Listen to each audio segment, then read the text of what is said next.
My question is, what criteria do you use to sell stock? I kind of understand how you buy it, but I'm not sure how you sell. Yeah.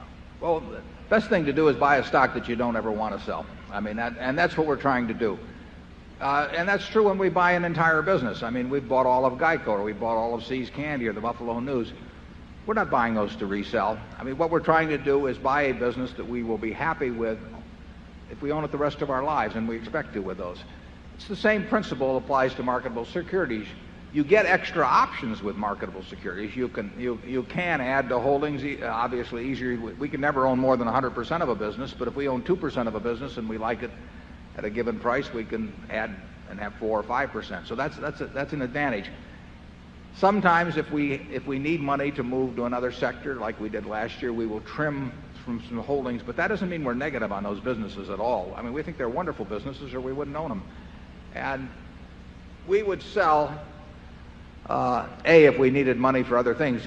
The Geico stock that I bought in 1951, I sold in 1952. It was, went on to be worth 100 or more times, before the 1976 problems, 100 or more times what I'd paid. But I didn't have the money to do something else. So you sell if you need money for something else. You may sell if you believe that valuations between different kinds of markets are somewhat out of whack.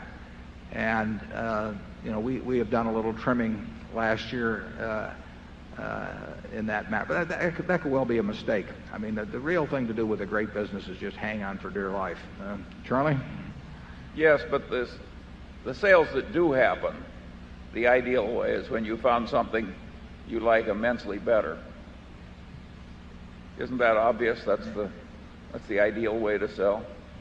And incidentally, the ideal purchase is to have something that you already like be selling at a price where you feel like buying more of it. I mean, we probably should have done more of that in the past in some situations. But that's the beauty of marketable securities. You really do. If you're in a wonderful business, you do get a chance periodically maybe to double up in it or something of the sort. If the stock market were to sell a lot cheaper than it is now, we would probably be buying more of the businesses that we already own. They would certainly be the first ones that we would think about. They're the businesses we like the best.